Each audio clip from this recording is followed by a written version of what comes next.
We're all in business for a reason. The problem that so many small business owners have is that they go in 10 million different directions, not really sure which way to go. Listen as your team of experts, Jennifer Glass, Daniel McCraine, and Patricia Reszetylo, go through what you need in your business to really make it stand out and benefit you. Because it's the bottom line that matters.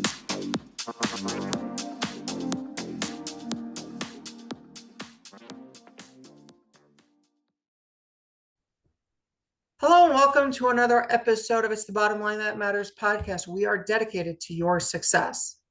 One of the things a lot of small business owners tend to sometimes run into once you start your business is the first year goes by okay. Second year goes by okay. Third year, you start experiencing some issues.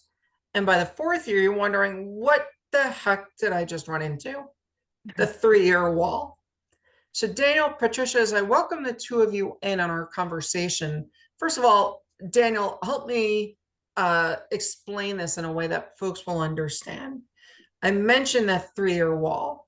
What exactly is a 3-year wall? Well, so interestingly enough, there's been some research that's been done on this in psychology and also in workplace development that seems to show that approximately every 3 years, we tend to reinvent ourselves, so to speak. We tend to make some shifts in whether it's personal or whether it's career. But every 3 years, there's usually some major change that occurs. Now, for some people, it doesn't mean that you necessarily change careers or you leave this job and you go to another one. In some ways, it's a shift in how you work when you're on the job. So maybe you suddenly are more confident or more competent at what you do. So you move into a higher level of responsibility or authority or something like that. But interestingly enough, if you think about that, and if you look back over your life, I bet you could see shifts in your life that occurred roughly at the 3-year mark. It might be somewhere between 2 to 5, but roughly the 3-year mark. And so interestingly enough, this does also apply to us as entrepreneurs as well.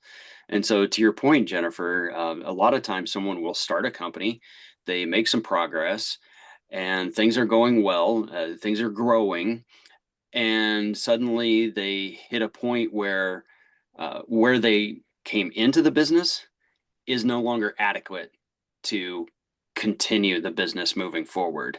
And so you either hit a wall, you hit a plateau, you hit a ceiling of some kind, and you just can't seem to break through it. Something has to shift to move past that wall. And ideally, it would be you as the entrepreneur acquire new skills, acquire new knowledge, whatever you would need to move through that wall. That would be the ideal situation. Got it. So let me ask you just, for purposes of the conversation, are we looking at this kind of like the study that says women change their group of friends every 10 years? Is that kind of the same idea? Not familiar with that study, so Okay. I can't make that comparison. Okay. Patricia, have you noticed that about every 10 years or so, your group of friends has a tendency to change? I can't say that I have, but then I also don't think I'm your typical social type female. So Okay. Okay. Fair enough.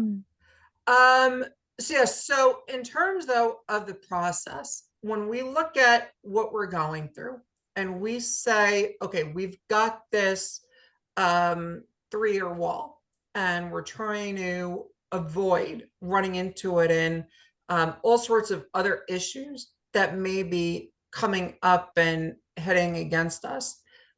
What are the kinds of things that we need to be paying attention to know, are we really hitting that wall?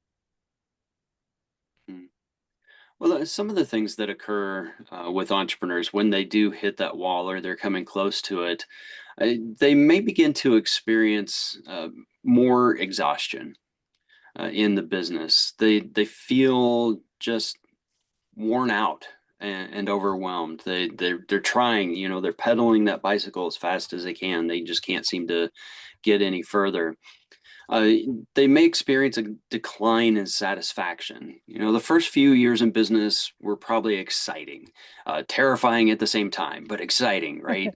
And so when you start to hit that wall, though, you start to feel a decline in satisfaction. Things just aren't where you want them to be. They're not moving as fast. You can't seem to uh, break through that ceiling. Uh, they may experience a decline in performance as well. Maybe the business is declining in performance. Maybe they realize they themselves are declining in performance a little bit. And so those are some indicators that you're probably approaching that wall.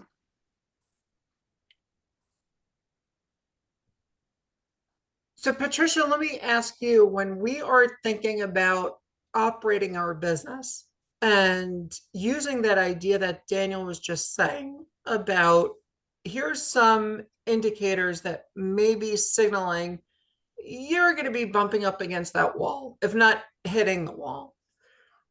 Has there been anything that you have seen in your own business that has indicated that? And one other question I will throw in there is, how does that differ, or how is it connected to the idea that many small businesses will end up going out of business, if not in the first year, within the first 5 years?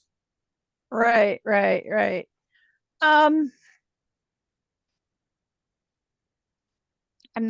can't say that I've seen it in my business. Although going back to an earlier question where you said the 10-year women change their friends circles every 10 years, that's about correct. After I think about it a bit, it's roughly correct. But that also actually coincided with me changing what I was doing in my business. So I changed friends.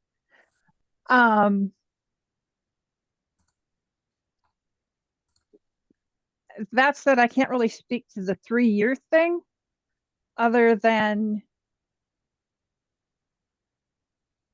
I think one runs up against uh, a systems limit, if you will. When you start your business, you're often grinding and hustling, and that's fine to get you started, but you cannot scale if your whole strategy has been grind and hustle. You have to have systems in there that are going to take that off your plate. And I think people don't remember that because A, they're exhausted from the grind and hustle, and maybe they don't have enough advisors or they aren't listening to them or something Okay. along those lines. Okay. But you run out of energy because you've been grinding and hustling. And I have friends who landed themselves in hospital because he was working 20-hour days trying to run his business, be a husband, be a father. And he literally he landed in the hospital. He was sick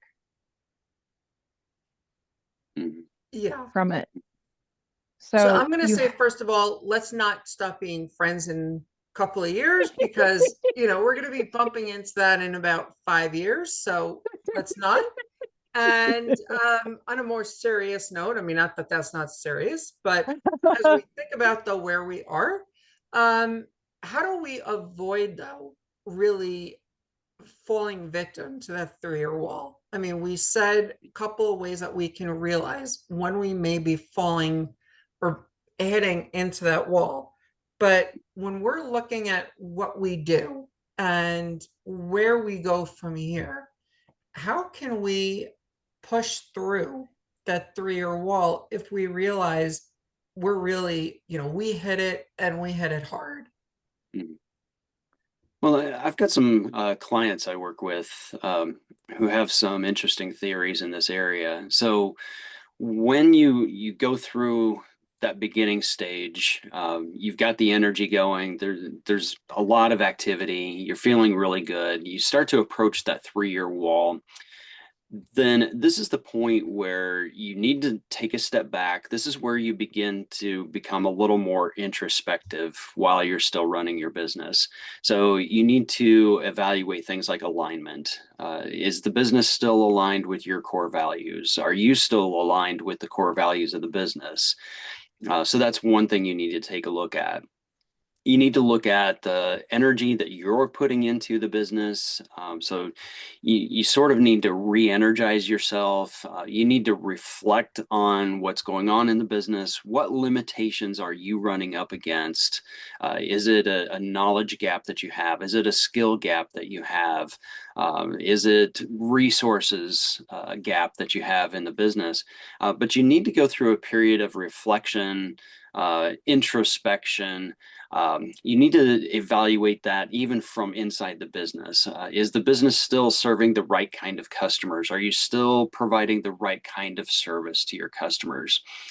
If there's any kind of misalignment there, you may see some of those customers withdraw from your business. You may even see some of your employees withdraw from your business.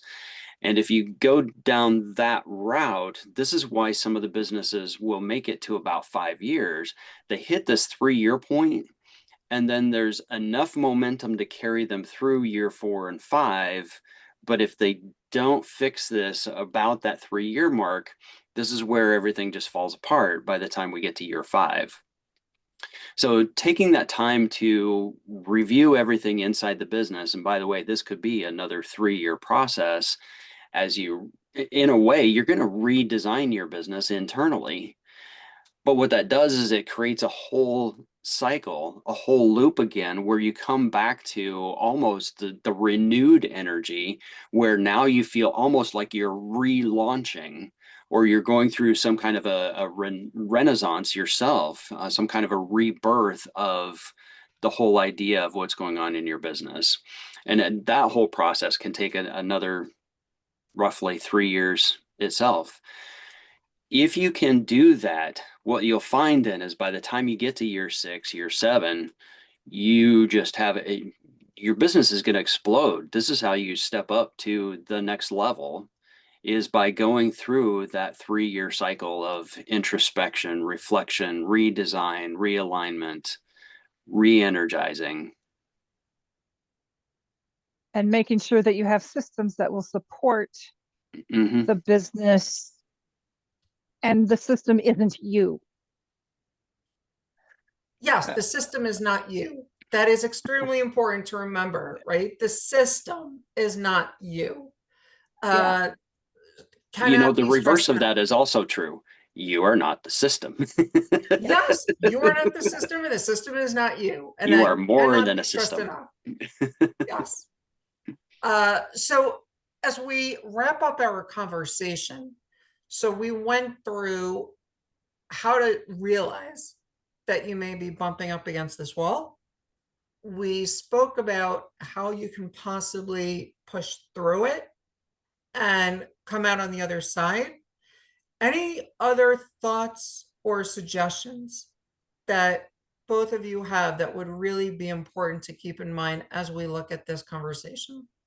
I want to go back to something that Patricia said a little bit ago, because I don't want to gloss over that. I don't want anyone to lose sight of this. As you're approaching that 3-year wall, again, we've said the reason you hit that 3-year wall is pretty much because you've approached the end of what you know how to do. This is a time when you do need to have your advisors to help you push through things. This is the time where you might need to bring on a coach or a consultant who can help you to upskill or help you increase your knowledge. So I don't want to overlook that. Patricia threw out something that was very valuable there, and I want to make sure that's not lost. Thank you. And I probably just stole her final thoughts. Yes, thank you. No, that's fine. It's, yeah, I mean, if you're the thing that's driving this machine, there's only so far you personally can take it. And I mean, that's fine to get started, but even as you're getting started, you have to be looking at the stuff that you're doing and saying, how can I replace this? Who can I put in here? What software can I get? Whatever. How do I replace me? Because you can't be there forever.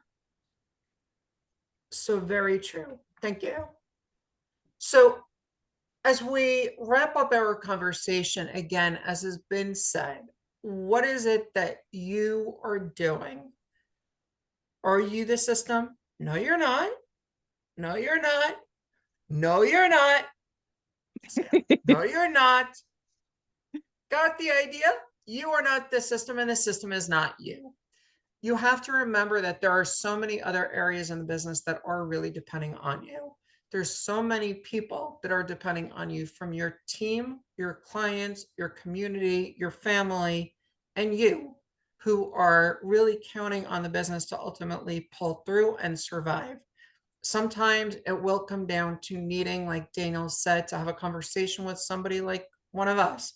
Have a conversation with a coach, a mentor, a counselor that can really be giving you that guidance to really be helping you understand where certain things are falling off the rails and where certain things are giving you the opportunity to see even more potential down the road. On that note, this has been another episode of It's the Bottom Line That Matters. And until next time, here's to your success. Thanks so much for listening to another amazing episode of It's the Bottom Line That Matters podcast.